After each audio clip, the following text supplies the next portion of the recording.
Good morning, everybody. Welcome back to the channel. I'm AmalgamAsh, and I want you to watch this video with me.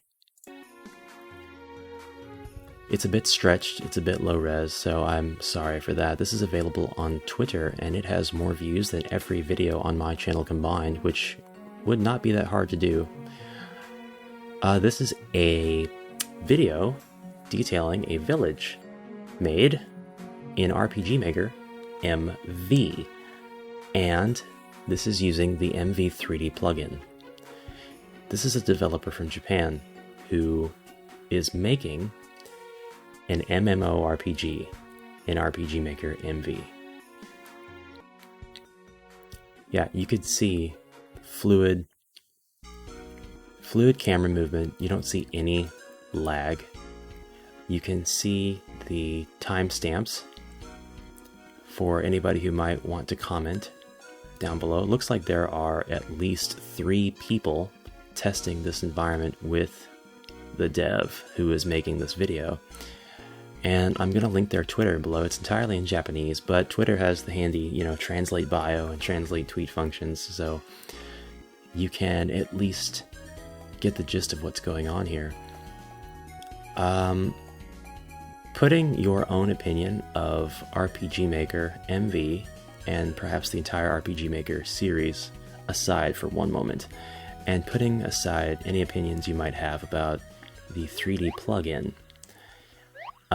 this is something above and beyond anything that any current reviewer, Let's Player, or RPG Maker analyst, or want to be analyst, I'll call them, has ever had any right to comment on. This is something that says, screw you, you can do just about whatever you want using this. At the end of the day, it's all just JavaScript anyway. I mean, you could do whatever you want in JavaScript.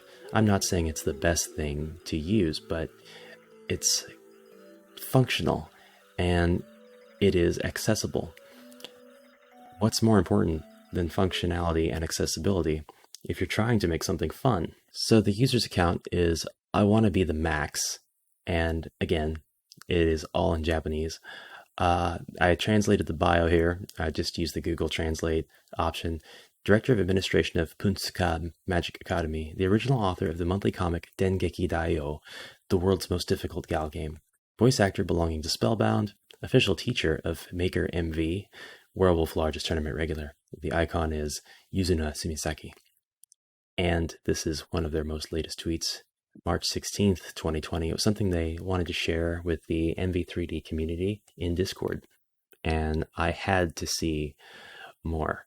This is all I have access to, so I don't see anything that you don't, but I still think it's amazing that all of this is running so wonderfully. This is the user's monitor runs at like 144 hertz, and this is up to 120 frames per second. I know that there was a little bit of a discussion on the cap that RPG Maker puts on you arbitrarily for running your games at 60 FPS.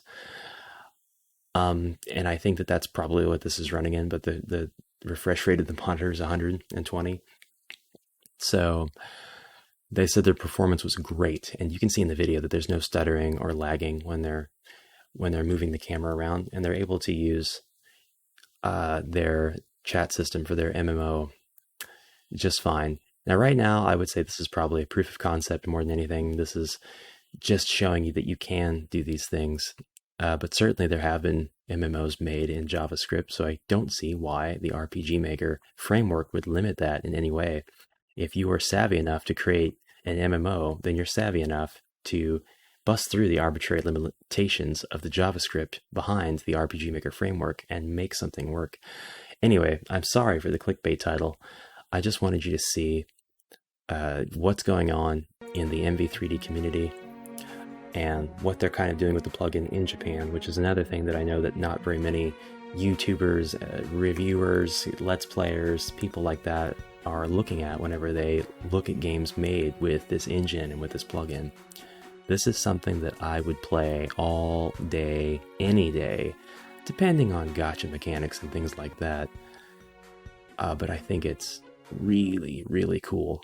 It's very exciting. So I'm going to keep up with this developer and definitely watch their progress. If there's any way that I can help with this at all, let me know. I'd love to help. And if they're using, which I could not confirm this just yet, but if they're using the MMORPG plugin that another person made with MV3D, then that just shows that the two plugins handshaked well together, unless they had to do some modification. I'm going to quit talking about all that stuff now. Go watch this video on your PC and give them a like and a follow and a couple hundred more views. They deserve it. And I'll see you in the next video. You can bet that if I have any news on this, that I will definitely share it here, because I love this stuff. I love it. Thanks for watching again. See you next video. Bye-bye.